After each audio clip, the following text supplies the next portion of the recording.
Você está na Virtual. Muito mais que conexão. Uma questão de estilo.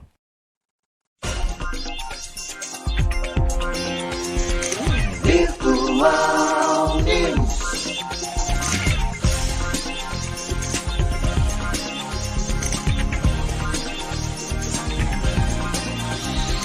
Virtual Notícias.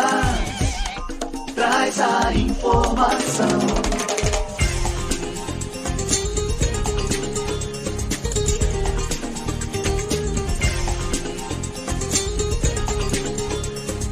Virtual News.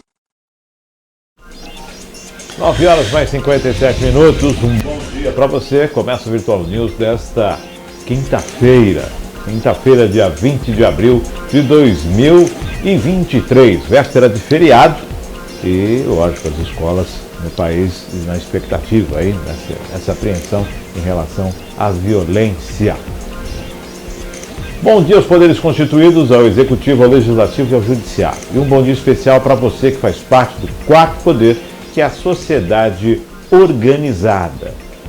Para quem aniversaria neste dia 20, parabéns, tudo de bom, Deus abençoando a sua vida hoje e sempre feliz aniversário. Né? No programa de hoje, André Lima, nos controles, Maria Clara. Bom dia, Maria Clara, bom dia, André. Bom dia, Márcio, mais uma quinta-feira, sempre agradeço a oportunidade de estar aqui presente, comentando as principais notícias do país e também da nossa cidade de Cubatão, que a gente mora aqui e gosta muito dessa cidade. Um bom dia também para Maria Clara, que está sempre dando o nosso feedback aqui, o nosso suporte e faz com que tudo isso aqui funcione. Não é o Márcio não, gente, ó, não é o Márcio não, tá? O Márcio é só fachada, tá? Quem faz é a Maria Clara, tá ali, ela está aqui do meu lado aqui, é ela que cuida. Então vamos para mais uma quinta-feira e como você diz, né? Feliz aniversário a todos que estão aniversariando hoje. E a galera do fim de semana, Maria Clara tá falando, amanhã é feriado, para quem nasceu no dia 21. Parabéns também. Dia 22, parabéns. Dia 23, parabéns. Parabéns pra galera do fim de semana também. Feliz aniversário, Deus abençoando a sua vida.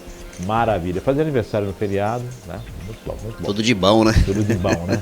9h59, vamos ver as manchetes que estão correndo no país nesta manhã de quinta-feira. Principais notícias desse dia 20 de abril de 2023. Para não passar em branco, STF forma maioria para tornar réus 100 dos denunciados por ataques golpistas em 8 de janeiro. Ministro de Lula aparece em imagens de 8 de janeiro indicando saída a invasores no Palácio. A aprovação de Lula cai em meio à polêmica sobre taxação de importação. E a Ecovias tem expectativa de 240 mil veículos em direção ao litoral de São Paulo no feriado de Tiradentes. Cubatão define novas datas de vencimentos mensais de tributos não lançados em 2023. Ministro Shopee, taxação... Vamos resumir, ministro, AliExpress, Shopee e feriado. Mas eu quero só fazer um comentário a respeito desse negócio da taxação. Tem mais conteúdo para frente? Não, né? Sobre isso? Não. Falando disso aí, certo. A gente já comentou a respeito disso e eu lembrei lá atrás que o ex-deputado federal e eterno ator Alexandre Frota tinha um projeto de lei que era justamente criar uma taxação para essas empresas, para poder concorrer com o Mercado Livre, com Americanas, Magazine Luiza, Casas Bahia, para concorrer aqui dentro no mesmo patamar. O que acontece, Márcio? Eu lembrei também que na década de 80, 81, 82, nós tínhamos no Brasil uma regra de reserva de mercado. Sim. Né? Inclusive na época de 82, era do... presidente era o vice do Tancredo. Sarney. Inclusive na área de informática. Foi feita uma regra de reserva de mercado e eu lembro muito porque tinha, assim, o exemplo mais latente são os videogames na época. Sim. Quem não lembra dos Famiclones, a gente chama de Famiclones, mas é aqueles Nintendinho, tudo modificado no Brasil. Dynavision, Super Game, sabe, esses videogames. A época do TR.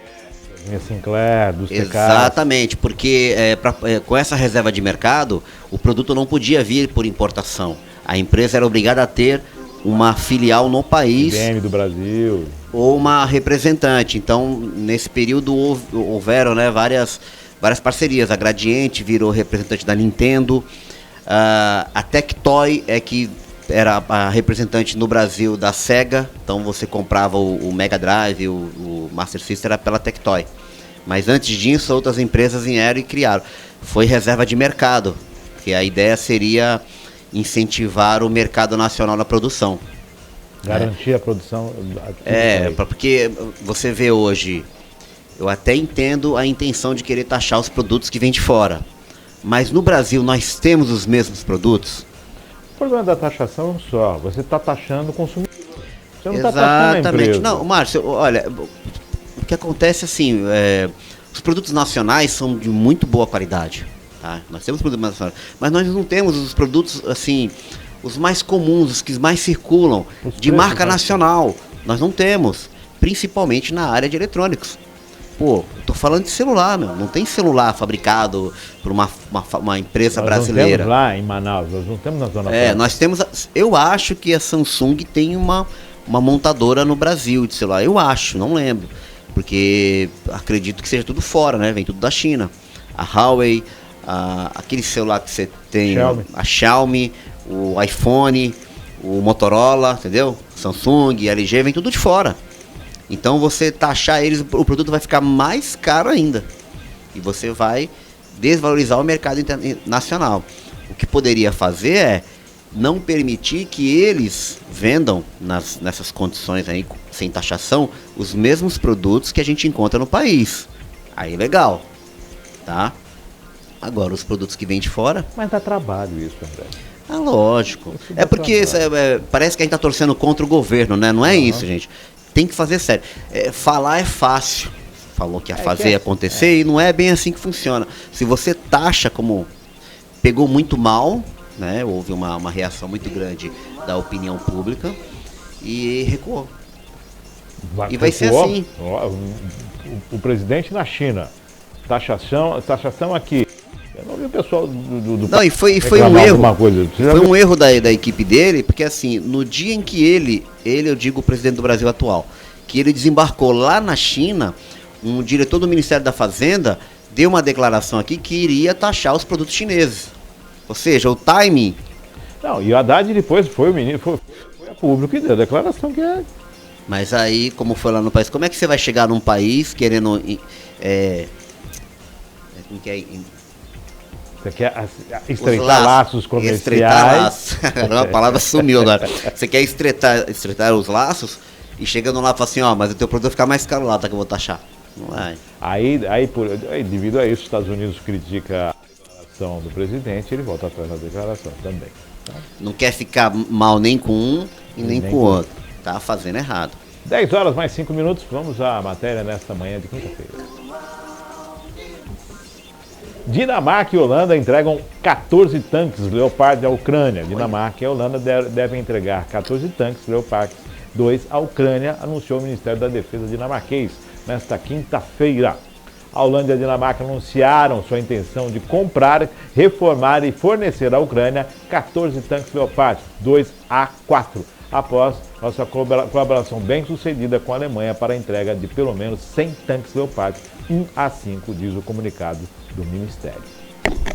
Esses tanques serão entregues a partir do início de 2024 e o custo total estimado é de 165 milhões de euros, cerca de 180 milhões de dólares e 908 milhões de reais, e será dividido igualmente entre os dois países, acrescenta a nota. A Ucrânia pede tanques ocidentais para conter a agressão russa. Desde o início da invasão, a Dinamarca tem apoiado a luta da Ucrânia pela liberdade e continuamos a fazê-lo, disse o ministro dinamarquês Trude Land Poulsen, segundo o comunicado.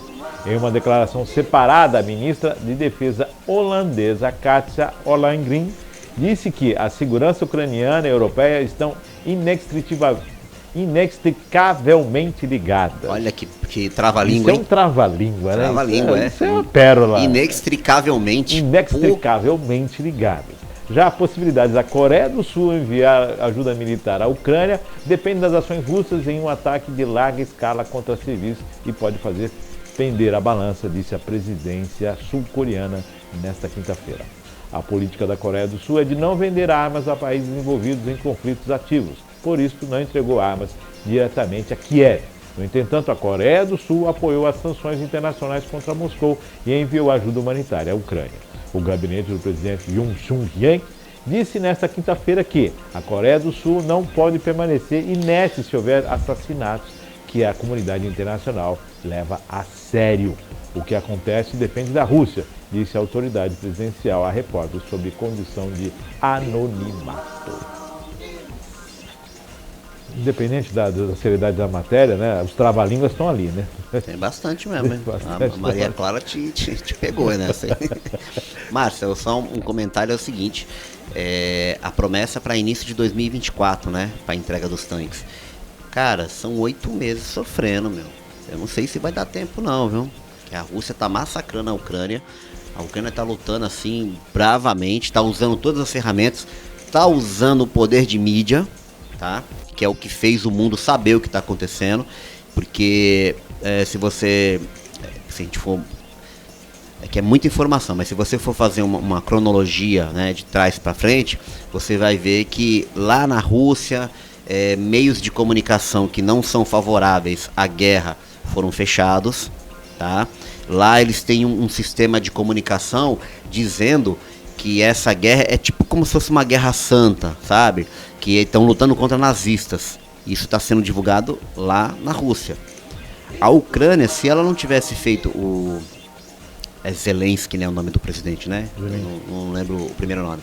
Se ele não... Ele também é um cara de mídia, né? Ele era só até... Comediante, não é isso? Ele era comediante, né? Mas um comediante que se preparou e virou presidente do país. Então, se ele não tivesse esse conhecimento de mídia, que é o que está ajudando ele, né? Eu acho que ele já tinha sido subjugado há muito tempo. Aí teve uma declaração do nosso presidente atual que disse que não, pô, é só... Ai, meu Deus, não era pra ter dar risada não, que eu posso ser mal interpretado. É só entregar, né? A Crimeia, entrega todo o território. A Crimeia já foi entregue, né? Não, mas entregar... A Crimeia já foi. Só entregar os outros territórios que a guerra acaba. Ou seja, declarando apoio estritamente a um lado. O que está acontecendo com a Coreia do Sul, que ela se negou a vender as armas, o Brasil também se negou a entregar a munição e vender armamento para a Ucrânia. Por quê? Existem os tops, né, os top de linha, os equipamentos bélicos tops de linha, que custam muito caro. E o Brasil tem sim uma força muito grande na produção de armamento que são mais em conta. Não vou dizer segunda linha, mas que não tem a tecnologia atual, mas tem que ter uma tecnologia de grande alcance. Então o que acontece? O Brasil acaba vendendo porque esses equipamentos de uma manutenção mais fácil, de aquisição menor. E isso mais acessível, né? É mais acessível. Então o pessoal quer os caças, porque se torna mais em conta, né? E a lógica, a guerra custa. E o Brasil não quis vender a Ucrânia e também não quis vender o armamento, né, a munição que está aqui quando da compra dos tanques em 2016, para a Copa e para as Olimpíadas. Comprou equipamento, né, para se resguardar. E não a munição. Não, vai ficar aqui, nós não vamos vender. A Ucrânia pediu armamento, também não vai vender. Tudo bem, um posicionamento, né? E aí parte para fazer uma condição junto de conflito. Mas acho que é a esquerda. Mágica. 10 e 11. Começou com a esquerda. Vamos para outra matéria, porque quem não sabe rezar ofende a Deus. Tribunal de Contas da União aprova primeiro processo de relicitação de rodovias federais. O Tribunal de Contas da União, TCU, aprovou na quarta-feira, 19, o primeiro processo de relicitação de rodovias federais. O modelo referente a uma nova concessão de trechos que ligam Minas Gerais e Rio de Janeiro poderá ser aplicado pelo governo nas próximas relicitações rodoviárias. O instrumento é utilizado quando a concessionária decide devolver um ativo problemático à União, que então organiza um novo leilão. Nesse processo, contudo, o governo precisa acertar quanto irá pagar de indenização por investimentos não amortizados à empresa que está deixando a operação, etapa que adiciona um fator de complicação à velocidade dos novos certames. O projeto destravado pelo TCU reúne o sistema rodoviário BR-040-RG-MG e BR-495-RG, que tem previsão de atrair mais de 9 bilhões de investimentos num contrato de 30 anos.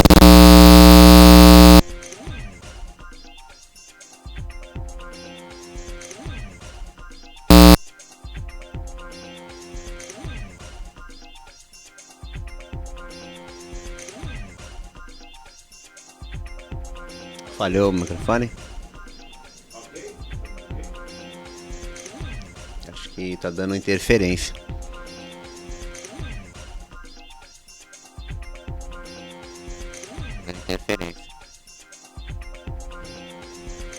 Bom, enquanto marcar, vou terminar de ler aqui, ó. O relator do caso do TCU, o ministro Jorge Oliveira, fez algumas determinações que a ANTT, Agência Nacional de Transporte Terrestre, terá que seguir antes de realizar o novo leilão. Por exemplo, que o órgão regulador corrija as questões no cálculo do montante associado ao excedente tarifário, que será subtraído do valor da indenização paga à operação atual.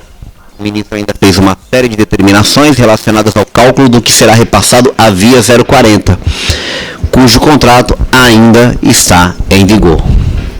Eu li o último trechinho aí. Obrigado, Zé. Continua. O ministro ordenou ainda a Secretaria-Geral de Controle Externo da TCU. Quem tá ok? Tá funcionando aí? Estamos ouvindo? Temos áudio? Ok, temos áudio? Tá sem áudio ainda? Tá com interferência. Vamos lá. O ministro ordenou... Ok, temos áudio? Perfeito. E o ministro ordenou ainda a Secretaria-Geral do Controle Externo da TCU que inclua em seu plano de fiscalização uma ação de controle específica para avaliar o procedimento interno relacionados à aplicação e julgamento das multas impostas pela ANTT às concessionárias. Ele também quer que o órgão do tribunal abra processo para examinar o impacto do mecanismo de mitigação de riscos com o emprego de contas vinculadas a desestatizações. Cara, parece uma sopa de letrinha, mas resumidamente é isso. Quem ganhou o trecho tem dificuldades, quer entregar e o governo vai Então, Márcio, esse tipo de coisa aí é que reforça o entendimento de algumas pessoas que são contra a privatização. Isso aí é um exemplo, um caso isolado que acontece. Veja, foi feita a concessão de um trecho da via, mas a concessionária não viu vantagem em manter esse trecho. Então ela quer devolver. Ela chama de trechos problemáticos. Eu lembro quando, da eleição 22, o Ciro Gomes, ele deu entrevista para o Canal Livre, ele falou a respeito disso. Ele deu até um exemplo dos trechos de rodovia, que todo mundo quer a rodovia entre o eixo, né, entre São Paulo e Rio. Todo mundo quer aquele trecho. Mas do Rio para lá ninguém quer. Eu acho que vai até Minas o pessoal ainda quer, mas de Minas para lá ninguém quer. E de São Paulo para lá também ninguém quer. Então, ou seja, pega só o que é rentável. Só o filé. Exatamente. Pega só o filé e privatiza. E o restante que não é interessante para a iniciativa privada, o Estado tem que bancar. Entendeu? Só o filézinho, né? Tudo ok com áudio, Maria Clara? Okay. Por isso que é importante, quando eles vão fazer essas licitações, que seja muito bem, né, estudado, para que a concessionária entenda que ela vai ter o ônus e vai ter o bônus. Não é só bônus, tem que ter o ônus também. Ela vai ganhar muito em um trecho e o outro ela vai ter que compensar. Porque dependendo da região não tem um fluxo tão grande de veículos circulando, né? Pode ser locais ermos, porque o Brasil é um país de dimensões continentais, ele é muito grande. Então a gente vê que isso aí dá embasamento para as pessoas que são contra a privatização. Aí a gente tem que concordar. Não é justo, só privatiza o filé, né, Márcio? Tem que privatizar tudo. Então a concessionária, quando ela assume, ela sabe que um trecho é só, né? Problema. Não. O trecho que ela visa, né, no leilão da licitação que é feita, ela visa o trecho que vai dar lucro para ela. Rentabilidade, né? Lucro, ganhar dinheiro. Porque, em tese, o Estado não tem condições de manter na mesma qualidade. A gente vê aqui o trecho das rodovias Anchieta e Imigrantes, que é a Ecovias, né? Que é um trecho muito rentável. Dos pedágios mais caros. Então, essa é uma rodovia que jamais vai ficar sem concessão, tá? Todo mundo quer. Entendeu? Já a Rio Santos, né? Que Que é um trechinho que é um trechinho meio ruinzinho, ali já tem um pouco de dificuldade de conseguir, porque não tem essa é a pedágio. dificuldade. E agora a empresa vai tentar receber de volta o que investiu. Então, e aí o contribuinte fica no prejuízo. Pois Só é. no nosso. Então, assim, quando você aluga um imóvel e decide entregar o imóvel no meio do contrato, você é penalizado por isso, né? Aí agora no caso aí, no caso da concessionária, não quero mais, estou saindo, não deu certo. Então você só quer a benesse, né? O Só risco a benesse. só quando dá lucro, né? Então tem que se rever. E aí, relicitar. Né? Bom, 10h17, vamos a mais uma matéria. Receita Federal. O leão. A Receita Federal vai abrir consulta ao novo lote residual de restituição do imposto de renda a partir das 10 horas. Já começou, né? Nesta quinta-feira, o crédito bancário para 290.904 contribuintes será realizado no dia 28 de abril, no valor total de R$ 344.482,71. Para saber se a restituição está disponível, o contribuinte deve acessar a página da Receita na internet, clicar no menu Imposto de Renda e, em seguida, consultar a restituição.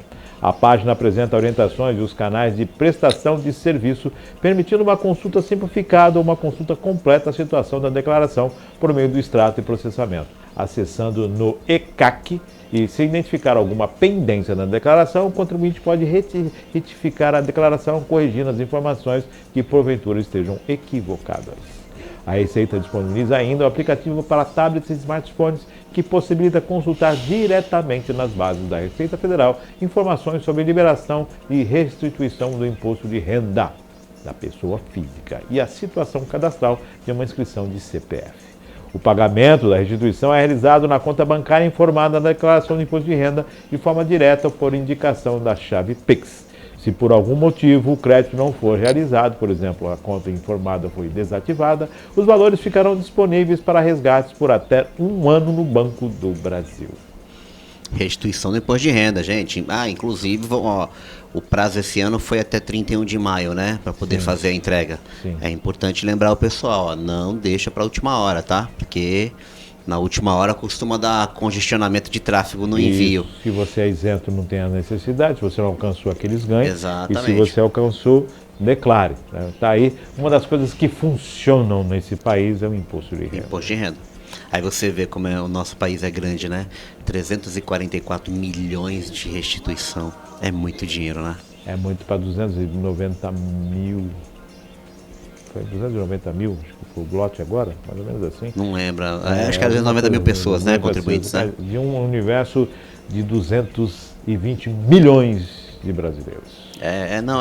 Quando você começa a analisar sobre o aspecto dos números, você fica admirado. É muita E quando coloca num gráfico, dá um bafafá. Por isso que é bom ouvir o que o Suplicy fala na questão do imposto de renda. Tem uma ideia bem radical, que é bem interessante. 10 horas, e vai contra tudo que o governo quer fazer. 10 horas mais 20 minutos, vamos a mais uma matéria. Revisão do FGTS será julgada pelo Supremo nesta quinta-feira. O Supremo Tribunal Federal deve divulgar hoje a revisão do Fundo de Garantia do Tempo de Serviço, que poderá mudar a correção dos valores e beneficiar os trabalhadores com carteira assinada.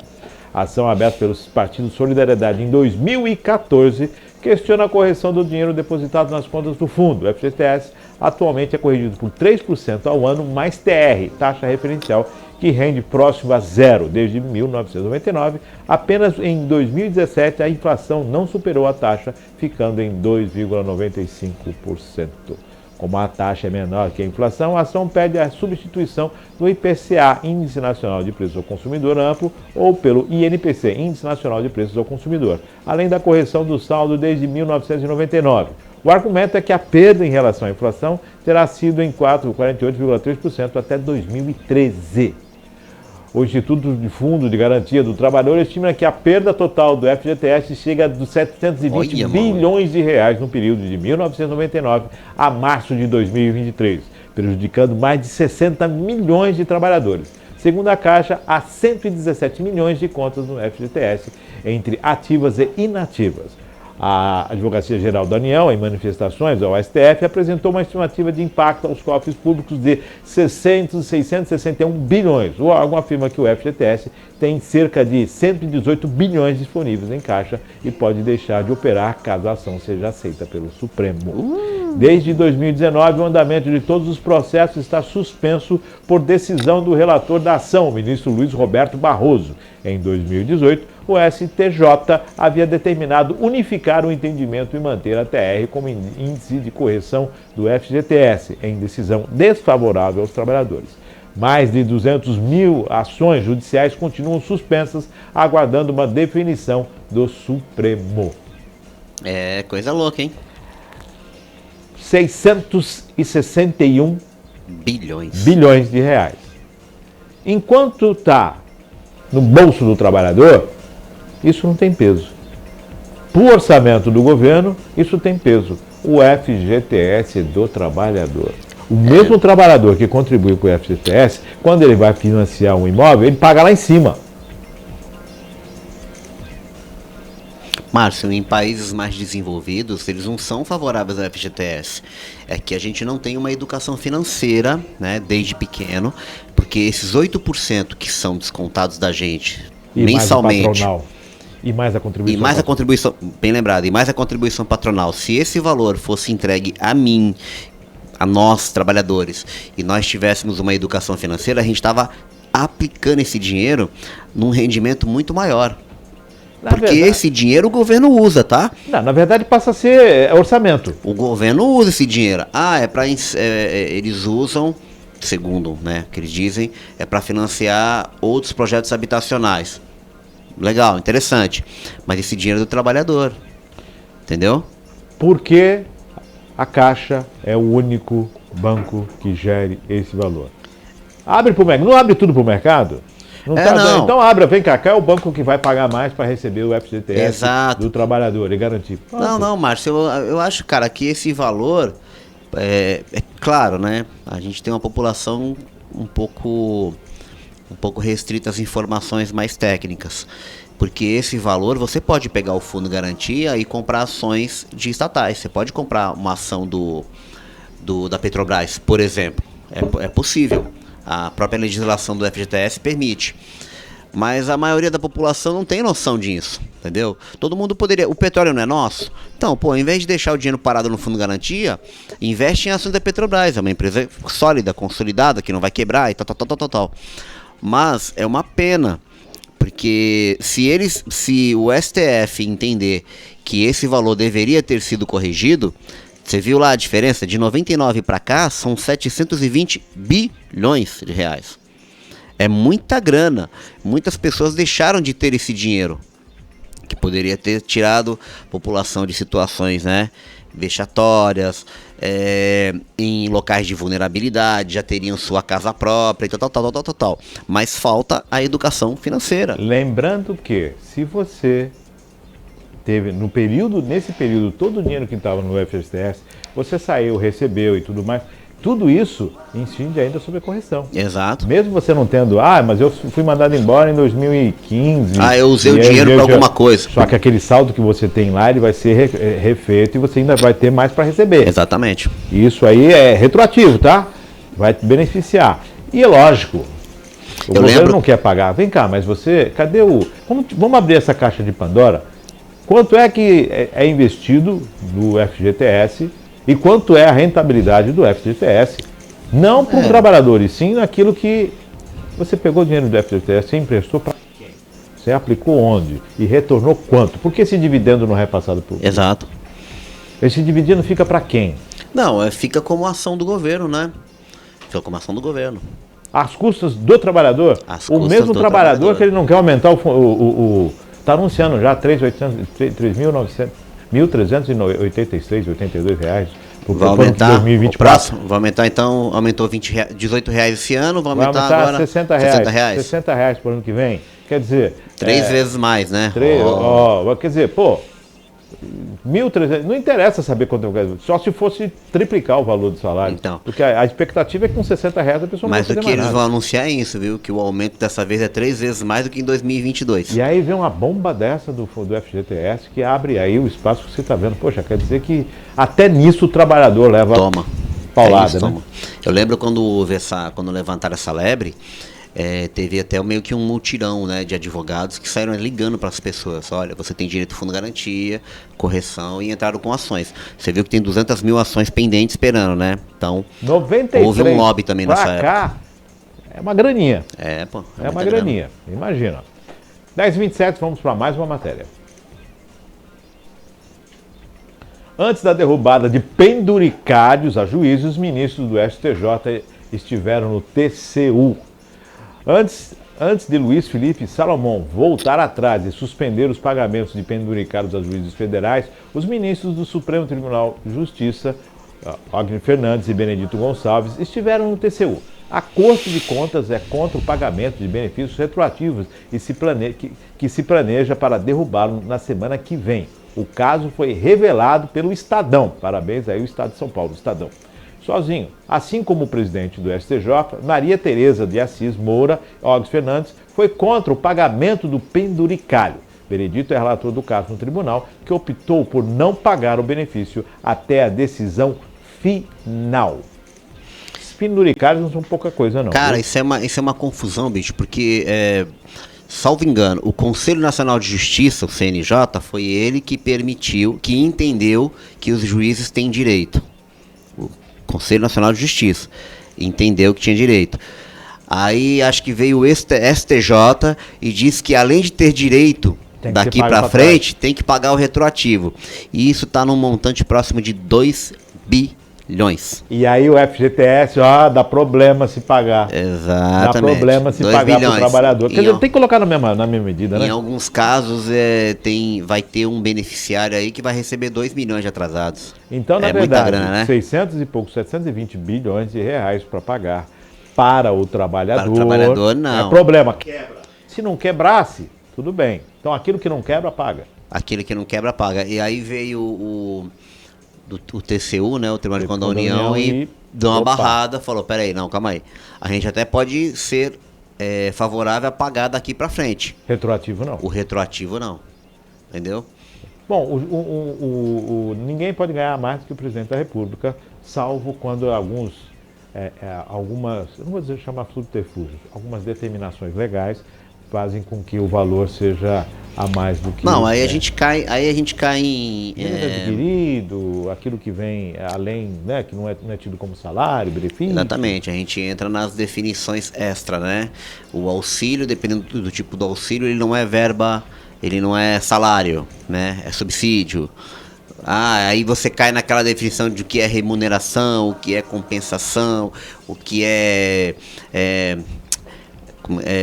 benefício de produtividade. Você entra num mar de palavras que você até se perde. Então, os auxílios que são concedidos: paletó, moradia, transporte, se eu não me engano tem auxílio creche, Internet. auxílio de internet, todos esses auxílios são valores que são pagos e não entram na folha de pagamento no 01. Não entra no salário, né? Não é salário. Não é salário, é complemento. Não sofrem descontos de imposto de renda, nada, é limpinho, tá? E como não tem como o governo entregar esses produtos de maneira física, por exemplo, o Vale Internet, entendeu? Então o governo paga em dinheiro e a pessoa pega esse dinheiro e paga a sua internet mensal. Entendeu? O governo dá esse dinheiro, ele vai lá no alfaiate e manda fazer um paletó. Com a liberdade, poeta, o jogador Gerson foi o maior legislador desse país, sem nunca ter assumido uma cadeira no Congresso. Porque a lei de Gerson é a que impera. A lei de Gerson é a que impera. É a que impera. Todo Negócio mundo é quer levar vantagem em tudo, certo? É a lei de Gerson. Exatamente. Vamos a mais uma matéria. União Brasil pressiona Lula a substituir a titular do turismo. No comando de 3 pastas na esplanada dos ministérios, União Brasil pressiona o presidente Lula a substituir a titular do turismo, Daniela Carneiro, do Rio de Janeiro. por outro nome da legenda após ela acionar o Tribunal Superior Eleitoral para poder se desfiliar do partido e migrar para o Republicanos. A crise interna no partido ocorre no momento em que o Planalto do Planalto precisa reunir apoio no Congresso para aprovar com celeridade o projeto do novo arcabouço fiscal enviado pelo ministro da Fazenda, Fernando Haddad. Principal interlocutor do governo federal com a União Brasil, o senador Davi Alcolumbre, ex-presidente do Senado, disse que a conversa com jornalistas em Londres, nesta quarta-feira, dia 19, que a sigla vai conversar novamente com o governo e, em segunda, afirmou que não é hora de CPI. Olha só. Conhecida como Daniela do Vaguinho, a ministra do Turismo, quer se desfiliar da União para migrar para os republicanos. E o governo que deve tomar essa decisão e ele vai conversar novamente com a União Brasil. Isso é o Columbre durante o coquetel na Embaixada do Brasil, organizado pelo grupo de líderes empresariais, o LIDER. Ao se pressionar contra a CPI dos atos antidemocráticos no dia 8 de janeiro, Alcolumbre mostrou alinhamento com as estratégias governistas no Congresso, mas sinalizou que a adesão da União Brasil está condicionada a uma repactuação dos espaços do partido no governo. Na semana passada, o presidente da União Brasil, Luciano Bivar, que é aliado de Alcolumbre, afirmou que Daniela Carneiro foi uma escolha da cota pessoal de Lula e que é negado por petistas, Apesar dos espaços que ocupa, a União Brasil se apresenta como independente no Congresso. Condicionada à repactuação dos espaços no governo. Que bonito, não né? Tem essa questão da... Quero mais cargo, aqui, gente? É isso. Nós não falamos aqui daquela questão que envolve as rodovias, né? Que foi feito a licitação, vai relicitar. Relicitar. Então é repactuar agora. Repactuação. Repactuação, ó. Sai a ministra, vai para os republicanos, nós vamos repactuar. E não é hora de CPI, mas o arcabouço. Você vê como o partido costuma ser assim. Ele não está errado. Da onça beber água, né? O partido não está errado, porque assim, o acordo que eles têm com o governo te dou apoio desde que você me dê espaço. Aí deu espaço no Ministério do Turismo. Só que agora a representante da pasta... Que foi escolhida por Lula. Então, era isso que eu ia falar. Ela é do União Brasil e está querendo migrar para os republicanos. Aí a União Brasil diz que essa nomeação está na cota do Lula. Não é uma cota do partido, então está faltando espaço do partido. A mesma coisa disse o MDB com relação a Simone Tebet. Diz que a Simone Tebet está lá... Pela Simone Tebet. E o que o MDB ainda não recebeu seu espaço. Entendeu? Isso é política partidária pura. É aquela coisa, pura. Eu chamo o meu amigo que está no partido tal, porque aí fica na cota do partido. Então o partido falou, não. Quem indica do partido é o partido. Não fui eu que indiquei ela. Ah, mas era do teu grupo. Não, mas não foi eu que indiquei ela, foi você que puxou. Então, tá na tua conta. Eu ainda tenho um espaço aí pendente. As cadeiras. Então, agora, tudo isso dentro de uma política transparente faz parte do jogo. Porém, isso tem que ser reverberado, isso tem que ser traduzido em benefício. Não, as pessoas têm que entender que é o seguinte, o Davi Alcolumbre está dizendo aí por essa matéria que o apoio dele com relação aos atos do dia 8 de janeiro estão condicionados a espaço. Se o governo não ceder e não der espaço, eles não vão colocar as assinaturas para votar contra a CPI. Que eu nem sei como é que tá. Se falta assinatura, eu não sei como é que tá. Porque se não der certo, sai a União Brasil, que tem uma bancada muito grande, né? E o governo não consegue barrar a CPI do 8 de janeiro, que é isso que eles estão tremendo na base, não querem que aconteça de jeito nenhum, e ao mesmo tempo não consegue aprovar o arcabouço fiscal. Deixa eu só entender. Olha que coisa louca. Se ela está querendo sair do partido, eu não sei se ela teve, se a votação dela foi superior ao quociente eleitoral que funciona a estar no partido. Quando o seu número de votos é maior que o quociente, significa que você se elegeu sem depender dos votos do partido, sem a somatória do partido. Ah, não. Tá, entendi. Mas aí são os popstar, né? Então, se ela não fez isso, ela não consegue migrar.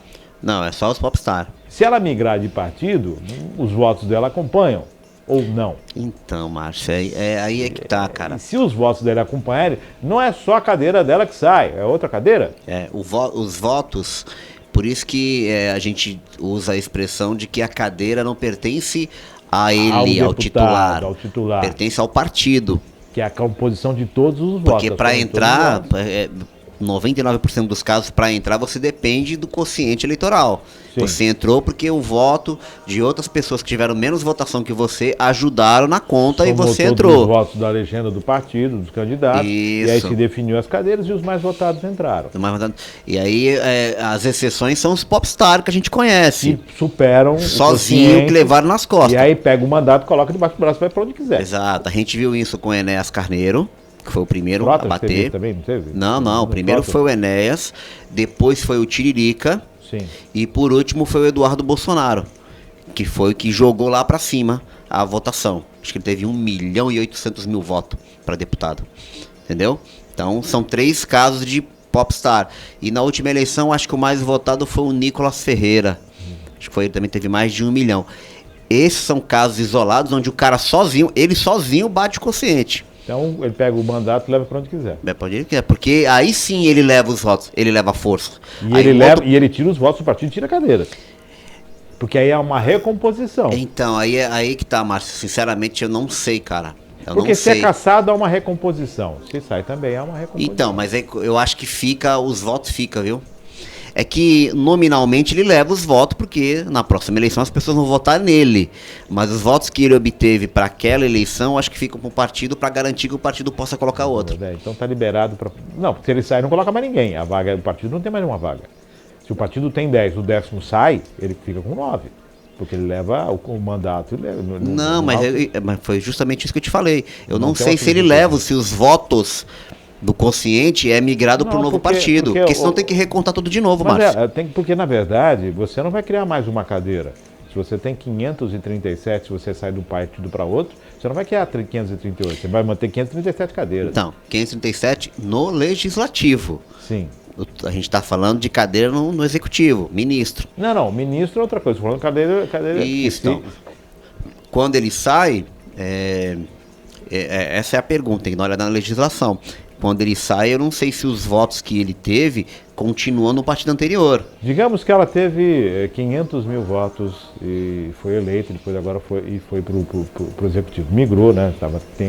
Tem a sua. Se ela teve votos, se ela está saindo do partido, os votos. Se ela tem uma cadeira, os Porque, votos. Márcio, se ela levar as cadeiras, pode ocorrer uma recontagem onde o partido que ela estava, além de perder ela, que é uma. Pode perder outros. Pode perder outros de espaço no Congresso. É isso que a gente está falando. Entendeu? Dentro dessa formatação aí, Eu não sei como é que funciona, por isso que existe a fidelidade partidária, Por né? isso o partido falou, ela vai sair, nós vamos conversar e ainda tem uma votação para fazer.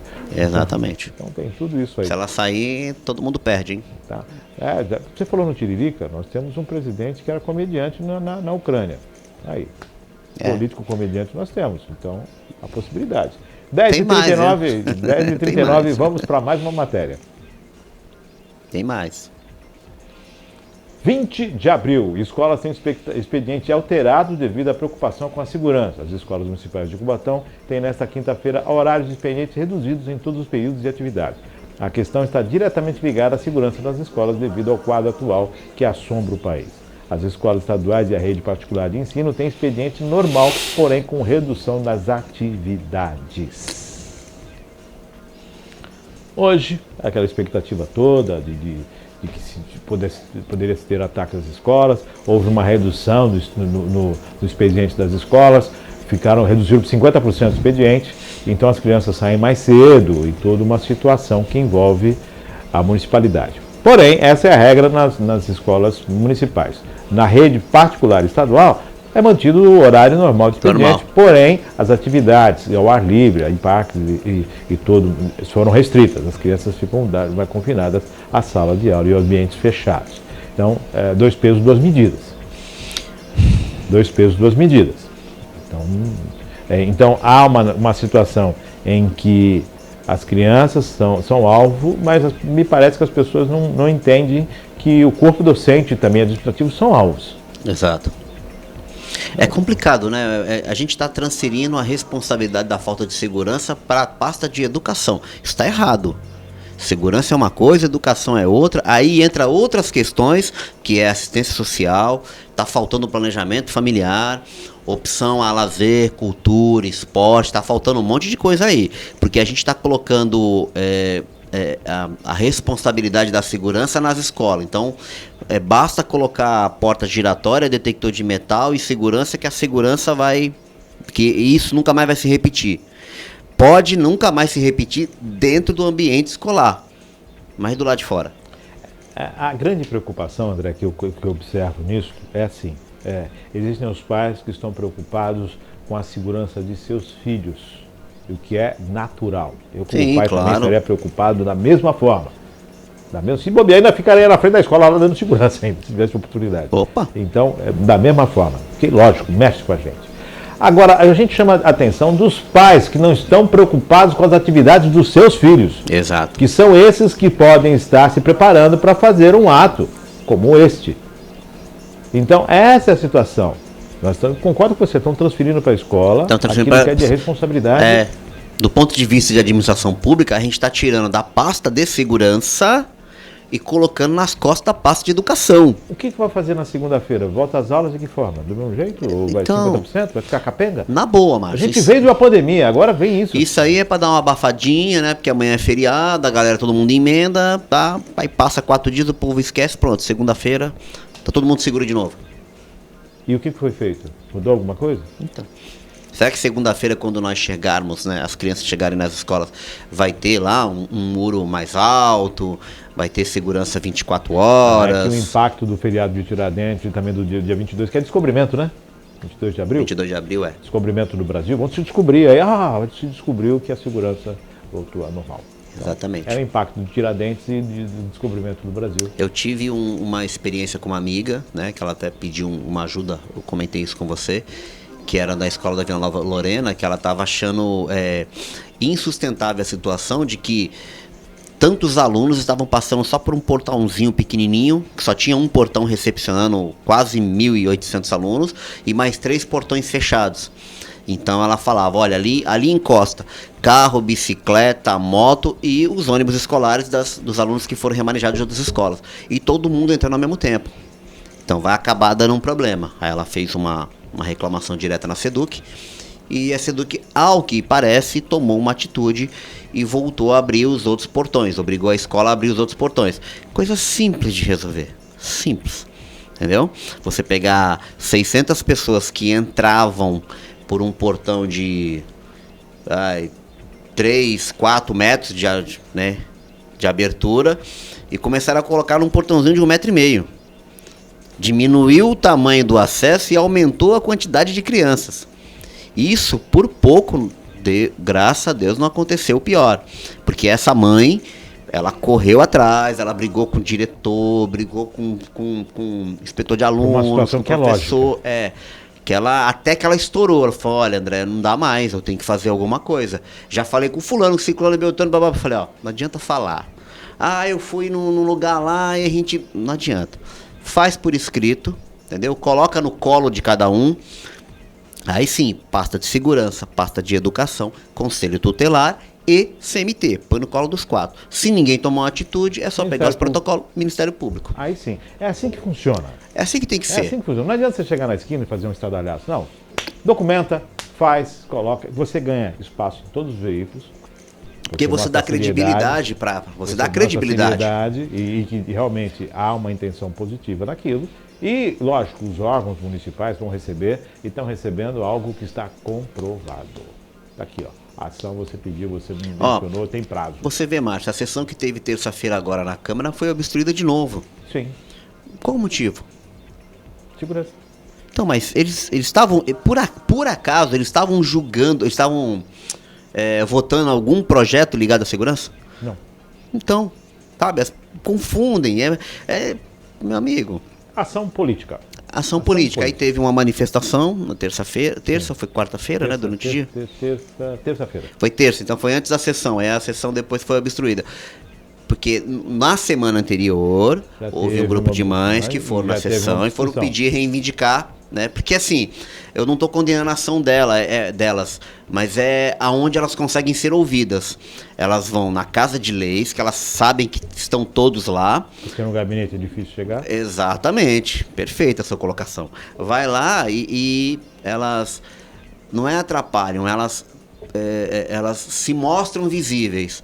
Olha, vereadores, nós estamos aqui, nós precisamos ser ouvidas.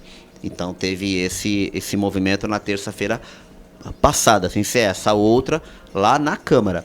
E eles marcaram uma passeata para terça-feira agora, né, uma passeata mais segurança nas escolas, e o principal, houve baixíssima adesão. Tá? Então eu chamo de, não elas, pelo amor de Deus, não me entenda mal, não estou dizendo elas, eu digo o ato em si, o conjunto da obra, é tudo politicagem. Falta uma mobilização. Entendeu? Falta uma mobilização séria, chamar o Conselho Municipal de Segurança, falar, vem cá, vocês estudaram alguma possibilidade? O que é?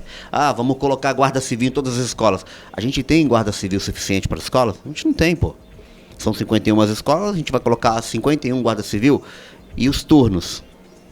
A gente não tem, entendeu? A gente não tem. Não temos efetivo para isso. Isso, a gente não tem ainda efetivo.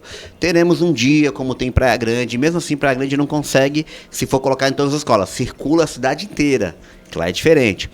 E aqui o que a gente vê... A escola, a pergunta é, qual a escola na cidade de Cubatão que tem possibilidade de alguém pular um muro e efetuar alguma coisa? Qual a escola em Cubatão que tem a possibilidade de acontecer, que está mais fragilizada? Qual a escola em Cubatão que trabalha com alunos de ensino de oitava série? Quer dizer, diferenciado. Então, quais as escolas que têm essa possibilidade? Márcio, de modo geral, todas as escolas estão, elas correm esse risco. Todas as escolas. Porque a escola não é um ambiente de segurança, é um ambiente de educação. Então, se você quiser transformar no ambiente de segurança, tu vai ter que levantar muro, colocar cerca elétrica, câmera e tal. Levantar muros altos? Não, mas pula, né?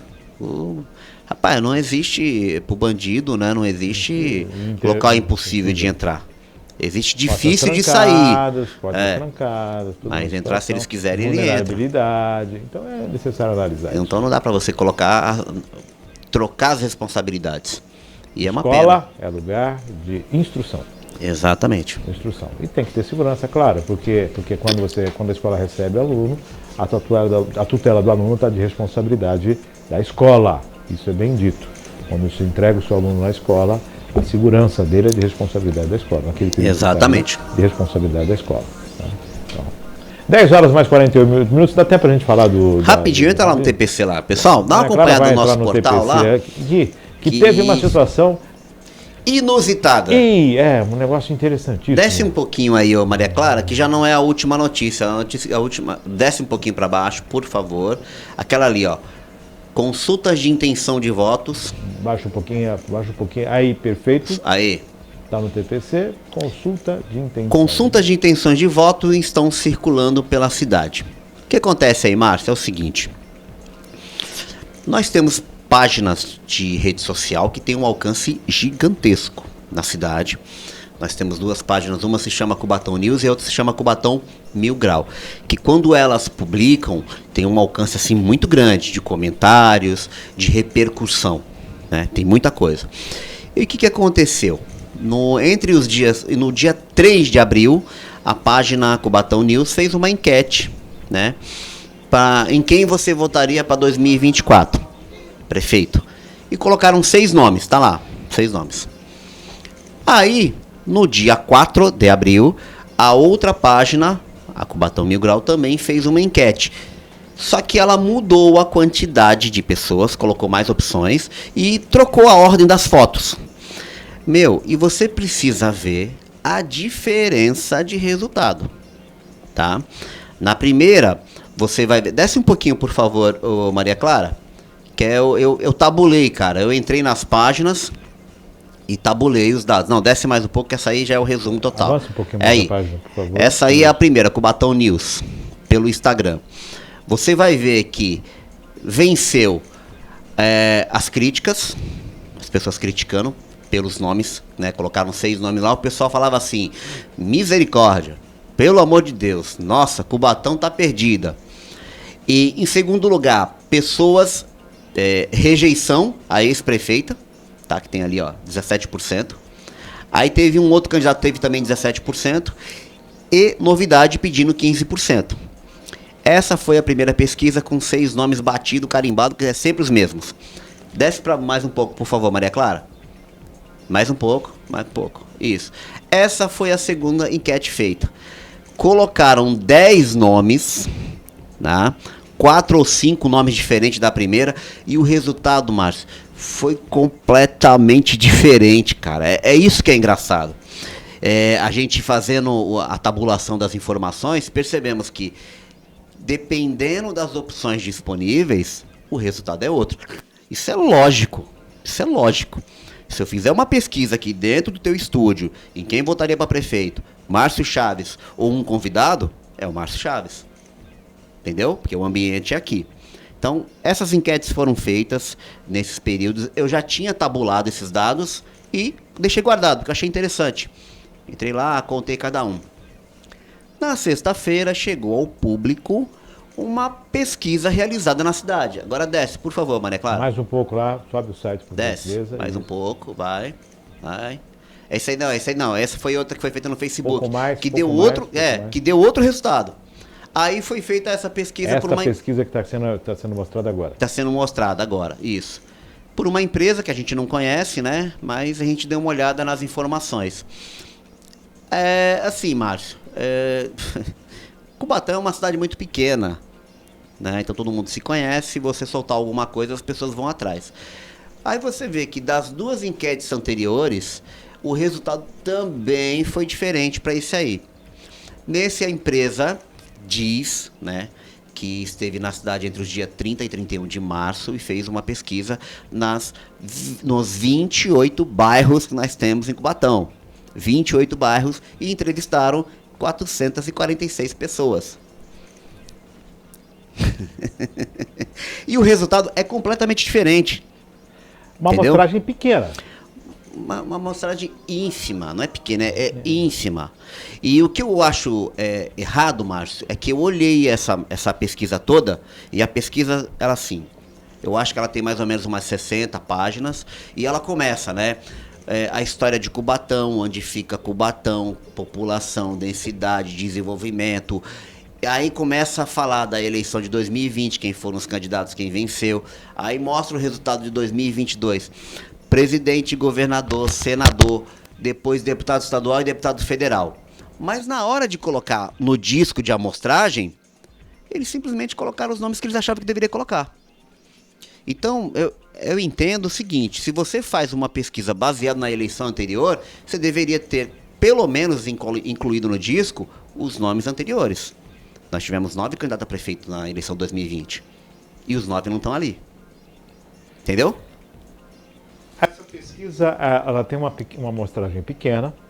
Não vou criticar o trabalho quanto a amostragem de ninguém. Isso aí cada um faz a sua... É lógico, mas a responsabilidade do produto final é o que importa. É o que importa. Você tem que entender que você lida com a opinião pública. Né? E isso manipula, A gente sempre falou aqui sobre pesquisas, a responsabilidade das pesquisas eleitorais. Isto foi matéria o ano passado do Congresso. Opa, peraí, se ficar fora, queriam multar as pesquisas que foram feitas, que ficaram fora de toda de uma realidade das urnas. Quer dizer, Muito tudo fora. Isso veio à baila o ano passado. E aí, de repente, agora aparece uma situação como essa, que inclusive é uma discussão quanto à atividade. Quanto à atividade, veja, o Instituto IPEC, que agora está fazendo, é o antigo Instituto IBOP. Sim. Que mudou de nome porque caiu em descrédito, tá? Totalmente naquela eleição. Caiu lá em da boca de descrédito urna. porque apresentava amostras, apresentava resultados completamente diferentes do factual, do que aconteceu mesmo na urna. Ah, tem a margem de erro, tá? A margem de erro de 3, 4%. Não 70%, 80%. Aquela margem não era margem. Tá? Mas, Então essas pesquisas aí já caíram em descrédito na população. E essa em especial, como o Cubatão é pequeno, o pessoal pegou o CNPJ da empresa e foi consultar. E descobriram que o CNPJ da empresa está baixado desde 2015. Ou seja, a empresa já parou de operar. A atividade dela já não funciona. Mas a pessoa poderia ter deixado inativa por algum motivo. Claro que pode. A pessoa, né, você encerra as atividades, deixa lá baixada, resolve sua situação, de repente você tem algum problema então fiscal e tal. Parou de atividade, não vai ficar pagando mais nada, depois volta, ativa dá uma novamente. segurada, não, eu tive que parar, fechar as portas. Tivemos a pandemia, né, que muitos estabelecimentos comerciais fecharam. Não encerrei, suspendi e volto. E volta. Mas quando você volta a desenvolver a atividade, precisa reativar o CNPJ. E como é que você faz uma ação dessa numa cidade, que se eu não me engano a empresa nem é daqui, e pelo CNPJ não dá para puxar o endereço, porque quando tá baixado ele fica xizinho em tudo. Então você não tem o endereço lá no CNPJ. Só tem os dados, né, o nome da empresa, CNPJ, o início da atividade e o fim da atividade. O endereço fica com uns asteriscos, né? Então você não dá para saber se é a empresa é daqui. E você vem na cidade e faz uma pesquisa dessa. Meu, isso aí caiu que nem uma bomba, meu. Uma bomba. O pessoal falou, pô, peraí. Porque alguns que acabaram saindo foram bem colocados, né? Porque 10% de 446 pessoas são 46 pessoas. Então, eles fizeram divulgação, olha, a opinião pública, né? A população escolheu, a população prefere. Para quem recebe, não imagina, porque a população não sabe dessa questão de mensurar a amostragem, nada disso. Não sabe mensurar. Mas o gráfico causa um impacto muito grande. Se eu pegar 10 votos, você tiver 3 votos, ela tiver 3 votos, eu tiver 1 voto, e colocar isso num gráfico baseado num percentual, os teus 3 votos equivale a 33,33%. Ó, 1/3 dos entrevistados preferem fulano. Da pessoa? Então, pessoal, isso aí fica uma lição, porque tá dando um perereco na cidade aí, o pessoal tá meio preocupado. Chegaram até a questionar, poxa, mas você publicou isso. Cara, eu publiquei o resultado das enquetes. Tá lá. Se alguém quiser fazer o que eu fiz, é só contar. Conta voto por voto e você vai chegar a esse mesmo resultado. Coloca num gráfico, você vai ver a diferença que dá. Entendeu? Fala, caramba, olha, que impacto visual, é muito grande. Então a gente... Foi induzida, foi espontânea, teve todas essas situações na pesquisa? Na pesquisa que eles fizeram lá, ele diz que tem uma espontânea e tem uma estimulada. Mas, Márcio... Eu usei o termo induzida, é estimulada. É estimulada. A espontânea, quando você chega num local politizado, você pergunta em quem você votaria, a pessoa já tem na cabeça, ó, eu votaria no fulano. Mas a grande maioria da população não tem esse apego, né? De saber os nomes, de conhecer, quem está figurando no cenário político, quem está discutindo a cidade de verdade. Não tem. Aí quando você mostra um disco, aí ela bate o olho, eu conheço, eu votaria nesse. Entendeu? 10 horas mais 59 minutos, chegando ao finalzinho. Deixa de ter assunto para semana isso aí. Semana que vem a gente volta com mais informações. Vai ter assunto para semana. Gente, obrigado mesmo pela oportunidade, que tenha um ótimo feriado e que tomara que resolva essa questão da segurança na cidade, que as nossas autoridades tomem atitude de verdade, deu a pasta correlata, faça o que tem que ser feito. E as famílias, né? A gente pede para que as famílias se preocupem um pouco mais com o que os seus filhos estão consumindo. Eu já falei isso até com a Maria Clara, que é a nossa especialista em conteúdo de stream, que tem séries, Márcio, que eu não gosto de assistir, entendeu? Que são séries de... Quando é um documentário que fala de um psicopata, de um caso ruim, o 11 de setembro, que aquilo ali é muito chocante. Quando é um documentário, legal. Como também tem um documentário que saiu da Boate Kiss, lá de Santa Maria. Isso eu acho interessante. Agora, quando tem algumas séries que, sabe, que colocam um psicopata como o herói, eu fico muito preocupado com isso, de verdade. Porque quando você já tem uma formação intelectual, né, experiência, você consegue identificar e assistir um conteúdo e saber que terminou o episódio, vida real. Entendeu? Vida real. Nem todas as mentes são iguais. Né? Márcio, olha, eu sempre gostei de jogar videogame, sempre, eu adoro. Aqui não tenho mais tempo, mas eu adoro. Tenho lá em casa. De todos os jogos que eu gosto de jogar, eu gosto daqueles que são os mais fantasiosos. Por exemplo, corrida. Eu não gosto de simulação. Porque tem jogo de videogame que, você entra, é um carro inteirinho. Passar a marcha, ver se o óleo tá fazendo algum barulho, sabe? Isso é vida real. Você entrar no carro pra ver se o carro não tá fazendo barulho, se não tem nada quebrado. Já no videogame eu gostava daqueles jogos que tinha antes, que você era só acelerar e o carro batia, voava, porque é um momento de lazer, descontração. Terminou, desligou, volta pro mundo real. E essas séries eu me preocupo muito, porque elas são muito realistas, sabe?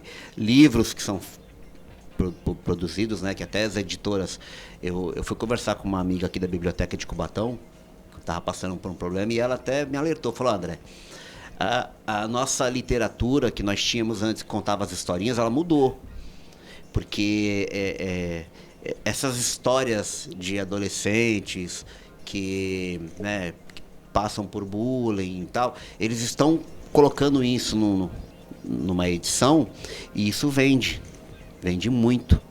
E ela, como uma pessoa especialista em literatura, ela é contra, porque o conteúdo não é bom, entendeu? São conteúdos perturbadores. E quando vai para televisão, para um stream, aí que gera um impacto ainda muito maior. Então, as famílias em casa, uma dica que eu gostaria até que tivesse uma campanha nisso, toma cuidado com o que o seu filho está consumindo. Tanto de leitura, quanto de stream, jogo, toma cuidado. Para que ela não saia, né? Ela não confunda o virtual com a realidade. Se preocupe com o que estão fazendo com a mente do seu filho. Exatamente. Matou, é isso mesmo. Não estou dizendo para proibir o cara de jogar Mortal Kombat. Eu adoro jogar Mortal Kombat. Mas, cara, é um jogo que a gente sabe que é luta, mas terminou, desligou o videogame, vida real. Entendeu? Se preocupe com o que estão fazendo com a mente do seu filho. E isso reflete na segurança. Na segurança, no com dia a dia. certeza. Eu jogava Super Mario Bros, o carrinho com meu sobrinho, há muitos anos atrás. Eu ganhava, ele ficava a pé da vida. Ele passava o dia inteiro jogando e tu vinha lá e ganhava, né? Ele ficava a pé da vida, mas fazia parte do ensinamento para aprender a perder, né? Para aprender o que é perder, que o tio ganhou e tudo mais. Desligava, resetava, voltava, ganhava de novo. Mas para lidar com essas situações de perdas e ganhos na vida, que faz parte. Isso porque era um momento de lazer e também uma forma de ensinar. De ensinar isso. Não é para proibir, é para fica ligado, entendeu? Porque deságua nisso, meu. Tu pode ver que esse menino que fez essa última atrocidade aí, eles disseram que ele era um menino muito recluso, ficar dentro do quarto trancado o tempo inteiro, né? E pra família acham, não, pelo menos ele tá aqui, não tá na rua fazendo o que não deve. Toma cuidado, antigamente a casa era só casa, agora com a internet ela se tornou um mundo. Ela virou um mundo, muito bom. Atenção, dê uma paradinha, vai fazer alguma atividade familiar, vai brincar com alguma outra coisa, vai fazer um passeio, vai jogar taco, vai jogar baralho, vai brincar, vai jogar qualquer coisa. Uma dica seria não deixar o computador no quarto, tá? Uma dica seria na sala, todo mundo deixa na sala onde está passando gente toda hora. Na sala ou em algum cômodo está sempre passando gente. E se começar a mexer muito em tela, opa! Exatamente. Fica de olho porque o resultado pode ser ruim. 11 horas mais 4 minutos. Vamos encerrando por aqui o Virtual News, desejando um excelente feriado para você. 21, 22 e domingão para você curtir. Fique com Deus. Daqui a pouquinho está nas redes sociais, também no nosso canal no YouTube. E até segunda-feira com mais um Virtual News, se Deus quiser.